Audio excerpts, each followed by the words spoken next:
Hi guys, welcome to ask MBA. So finally आज CET का MBA CET का पहला स्लॉट हो चुका है। एक मॉर्निंग स्लॉट था एंड एक आफ्टरनून स्लॉट था। तो हमने बैठ के आज पूरा एनालिसिस किया है ताकि जो कोई एस्पिरेंट्स जो कल और परसों एग्जाम देने वाले हैं आपको एक क्विक रिकैप मिले। बट हाँ, ऐसा जरूरी नहीं है आज जो भी सारी चीजें आई एग्जाम में सिमिलरली कल भी होगा या परसों भी होगा।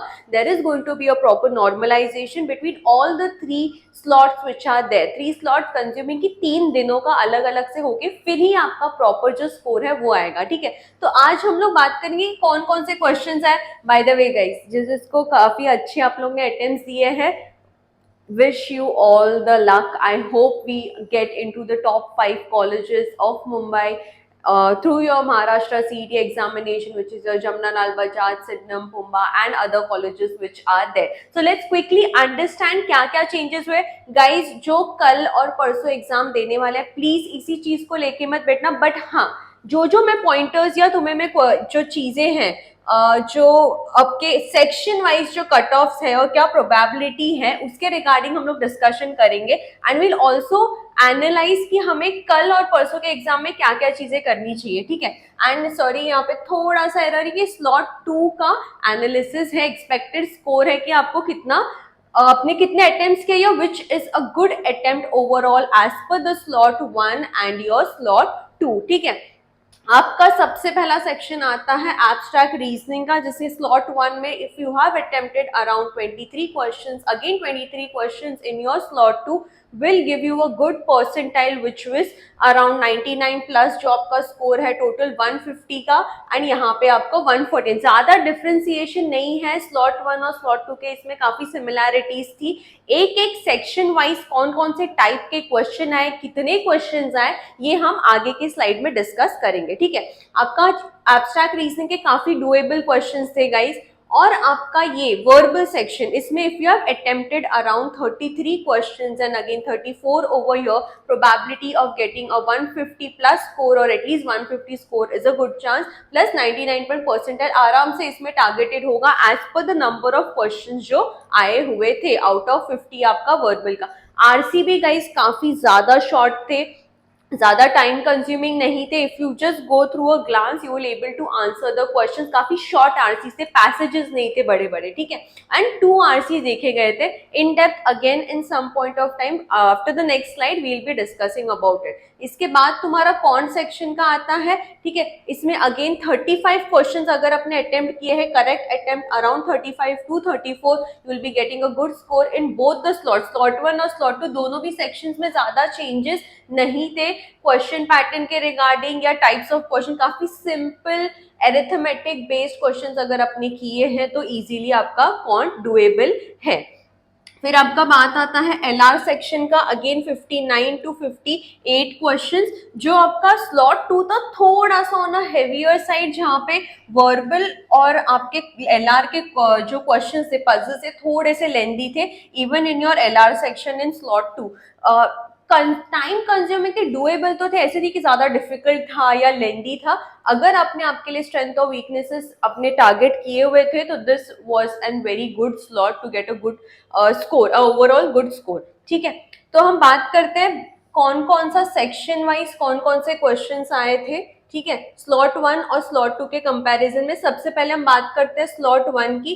गाइस ये अप्रोक्सीमेशन है, तो प्लीज ये मत बोलना कि नहीं मैंने एग्जाम दिया है तो ये हुआ। ये हम एक अप्रोक्सीमेशन करें ताकि जो कल और परसों जो एग्जाम देने वाले हो you get a overall idea कि क्या क्या चीजें पूछी जा सकती है या क्या क्या एक्सपेक्टेशंस है सीईटी के एग्जाम से। ठीक है, तो स्लॉट 1 में आपका जो वर्बल का सेक्शन था, again it was quite doable. ठीक है, जस्ट सेकेंड, हाँ, तो इसका सेक्शन वाज स्लॉट 1 का was little on a tougher side, यानी डिफिकल्ट था, थोड़े से लेंदी थे। बट अगेन अगर आपने मल्टीपल पहले एग्जाम्स दिए हैं या आपने आस्क एमबीए के मॉक, एंड यस मुझे काफी सारे आस्क एमबीए के स्टूडेंट्स से भी ये पता चला आफ्टर द फीडबैक कि कौन कौन से क्वेश्चंस है। There were many similar kind of questions which they felt while solving even during the practice session। जो कोई स्टूडेंट्स थे गाइस, आपने रियलाइज किया होगा तो क्वेश्चंस वर क्वाइट सिमिलर, यानी जो हमने किया है आपको इजीली वो आंसर्स एग्जाम में मिल गए, ज्यादा टाइम वहां पे वेस्ट नहीं हुआ। उसके बाद स्लॉट 1 में हमने देखा RCs only 2 were there but they were long, but इसी सेक्शन में क्या था, यहाँ पे भी 2 आरसीज थे बट यहाँ पे थोड़ा सा इतना ज्यादा टाइम कंज्यूमिंग नहीं था। अगर आपने रीड कर लिया अच्छे से, इफ यू हैव अंडरस्टूड, तो ये आराम से सॉल्वेबल थे, ठीक है। आरसीज इतने भी ज्यादा लेंदी नहीं थे, अंडरस्टैंडिंग के ऊपर पूरा था, ठीक है। उसके बाद questions were easy, vocabulary was on a tougher side. अभी गाइस वोकैबुलरी ऐसा है कि it's all upon your understanding. Again मैं बार बार वही बोल रही हूँ, वर्बल के regarding when ever a section और things are been asked, it always comes as per कि आपका अंडरस्टैंडिंग कितना ज्यादा बेटर है, कितना आप समझ सकते हो उस सेक्शन को, उसी के रिगार्डिंग आपको आंसर्स डिफिकल्ट या इजी लगेंगे। सिनोनिम एंटोनियम्स वगैरह ये सारी चीजें थोड़ा सा रिवाइज कर लो, ठीक है। There was no parajumble in this question, slot 1 में पैराजम्बल नहीं आया है। तो आगे जाके जो आपका कल का पेपर है 10th को जो दे रहे हो गाइज एंड जो 11th को देने वाले हो, थोड़ा सा इस पे ध्यान दे दो कि पैराजम्बल के क्वेश्चंस आप सॉल्व कर लेंगे, ठीक है। उसके बाद यहाँ पे पैराजम्बल के क्वेश्चंस थे। अगेन यहाँ पे वोकैबुलरी, जैसे मैंने बोला कि सिनोनियम एंटोनियम्स ये सारी चीजें आप कर लो, क्योंकि इस स्लॉट में जो नहीं पूछा था वो ये स्लॉट में है, तो वही थोड़ा बहुत मिक्सचर्स यहाँ वहाँ पे रहेगा। अगेन सेंटेंस करेक्शन के यहाँ पे 3 से 5 क्वेश्चन थे। अगेन 3 to 5 नो चेंजेस, ये हमेशा से यही पैटर्न हमने देखा है कि आरसी हो गया आपका, पैराजम्बल हो गया आपके, सिनोनिम एंटोनिम्स हो गए, सेंटेंस करेक्शन, ये all are going to be on a similar factor. no difficulty level is changing or anything, it's all upon your understanding, it is quite doable, ठीक है। तो अभी जब आप कल और परसों के एग्जाम जब आप दोगे तो please go through these factors, और कुछ ज्यादा या एक्स्ट्रा दिमाग में लेके मत चलना, ठीक है। अभी हम देखते हैं आपका नेक्स्ट सेक्शन जो आपका आता है कॉन्ट और डीआई। इसमें सब लोग ऐसे रहेंगे ना, काश हम लोग डायरेक्टली इसी वीडियो के इस पे आ जाते ताकि पता चलता, क्योंकि हम लोग को यहीं पे हम लोग आके कहीं ना कहीं रुक जाते हैं कि यार कौन कौन से क्वेश्चंस थे, क्या क्या पूछा गया था, क्या हमें यही टॉपिक करके जाना चाहिए तो हमें मार्क्स आ जाएंगे, ठीक है। तो हमें यहाँ पे शायद से कुछ क्लैरिटी मिल जाए, but then again guys examination वाले दे आर नॉट बीप वाला, वो they know how changes need to be done, तो उसी हिसाब से लेके चलना, ठीक है। ज्यादा दिमाग में कंफ्यूजन मत क्रिएट करना, ठीक है। Let's quickly talk about quant and DI. Many questions were asked direct as per the calculation based questions, यानी आपके कॉन्सेप्ट जितने ज्यादा क्लियर उतने जल्दी फॉर्मूला बेस्ड आप कर सकते हो। सेम स्लॉट 2 में भी लेंदी थे बट दे वर सॉल्वेबल। अगर आपके कॉन्सेप्ट्स क्लियर है, सारे फॉर्मूलाज जो आपने गो थ्रू किए हैं कॉन्ट में, एक बार फिर से देख लो, क्योंकि कॉन्सेप्चुअल वाइज कैलकुलेशन तभी हो पाएगा जब पता हो कौन से फॉर्मूला कितने टाइम कंज्यूमिंग लग रहे हैं या कितना ज्यादा लेंदी वो क्वेश्चन पूछा गया। अगर लग रहा है वहीं पे छोड़ दो, there is no much time left, I mean time consuming वाले क्वेश्चंस को बिल्कुल भी चूज मत करना, skip to the next question and you can again recall it, और ये बाद में जाके आप वो सॉल्व कर सकते हो, ठीक है। About 2 questions in each were asked from averages, percentage, ratio, profit and loss, simple interest, compound interest and your time speed distance। अभी ये जो arithmetic का पार्ट है ये प्लीज कर लो, इसके सारे जितने भी फॉर्मूलाज है एक बार गो थ्रू कर लेना, दिस इज वेरी इंपॉर्टेंट। यही क्वेश्चंस पूछे गए स्लॉट 1 में भी and even in your slot 2, averages, ratio और सिंपल इंटरेस्ट, कंपाउंड इंटरेस्ट, ये दिमाग में डाल के रख लो। Averages, simple interest, compound interest, time speed distance, आपका परसेंटेज, ये सारे कॉन्सेप्ट्स आने ही वाले हैं, इस पे अच्छे से गो थ्रू कर लेना। अब बात आती है डीआई की। There were only 2 sets of DI in your slot 1 and one was based on your pie chart and another was based on your bar graph। Similar thing यहाँ पे सिर्फ एक ही डीआई का सेट था, again it was based on calculations itself. यहाँ पे एक DI पूछा है, यहाँ पे 2 डीआई पूछे गए स्लॉट 1 और स्लॉट 2 के हिसाब से, यानी कल और परसों जो एग्जामिनेशन होगा उसमें भी काफी ज्यादा चांसेस है कि डीआई ज्यादा से ज्यादा इन लोग पूछ सकते हैं, but again this is a way, जैसे हर एग्जाम में रहता है एक प्रोबेबिलिटी रहती है क्वेश्चंस की, जैसे हमने वर्बल में भी देखा स्लॉट 1 में ये जो पैराजम्बल था वो एक भी नहीं आता बट स्लॉट 2 में 2 पूछे गए, तो सिमिलर यहाँ पे भी चांसेस है कि डीआई के क्वेश्चंस पूछे जाएंगे। Let's see how tomorrow it goes, ठीक है।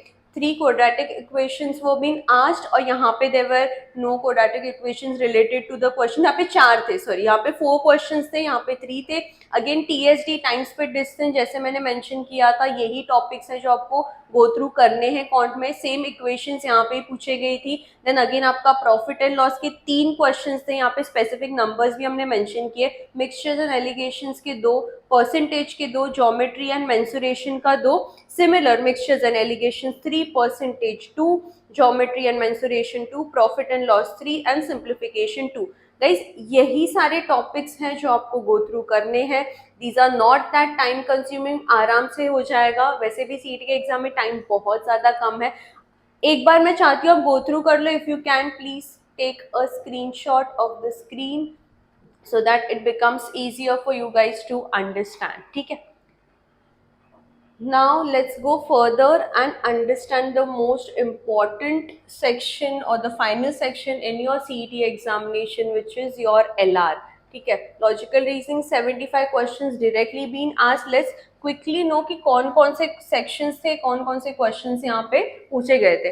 पजल्स में अगेन जैसे ही लग रहा है कि काफी ज्यादा लेंदी है, टाइम वेस्ट हो रहा है, मुझे 5 से 10 मिनट लग रहे, वहीं पे छोड़ दो, नेक्स्ट क्वेश्चन की तरफ जाना।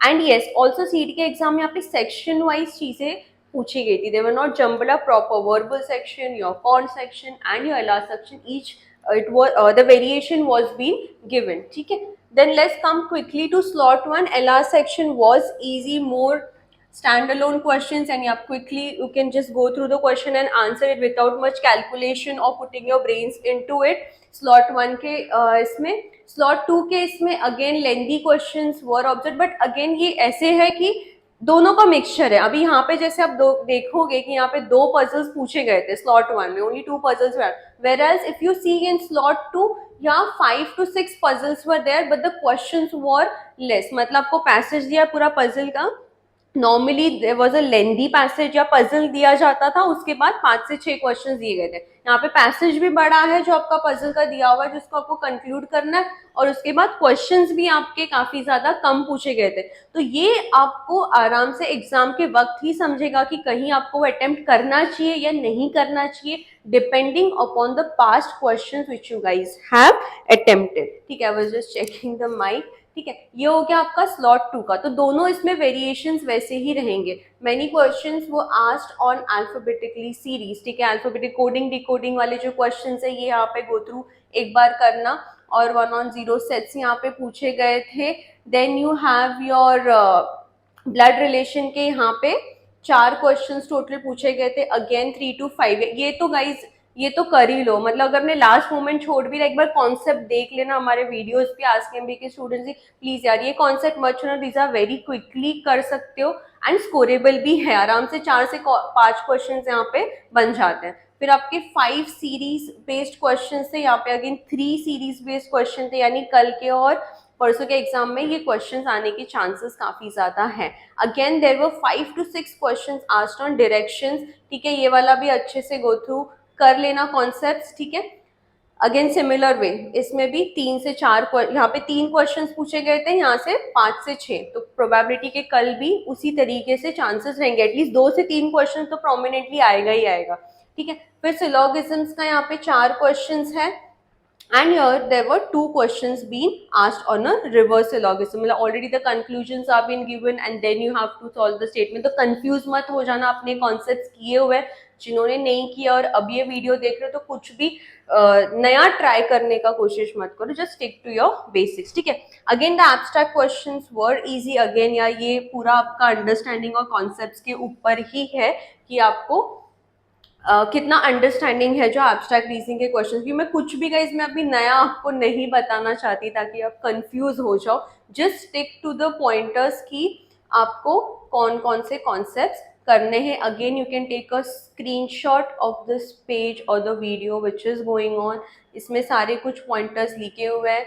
पजल्स यहाँ पे एक चीज अच्छा है कि ज्यादा लेंदी वाले नहीं थे या टाइम कंज्यूमिंग नहीं थे, तो चांसेस है कल और परसों के स्लॉट में ये हो सकता है कि भर भर के इन लोग पजल्स डाल दे और डीआई डाल दे। ठीक है, तो be ready for it. I hope this video made sense to you guys and you guys understood कि क्या क्या चीजें हो सकती है। सब्सक्राइब कर देना चैनल को and let's meet tomorrow again with the day 2 analysis for people who are preparing for exam on Monday. ठीक है, एनी क्वेश्चंस और anything do comment in the comment box below. Thank you.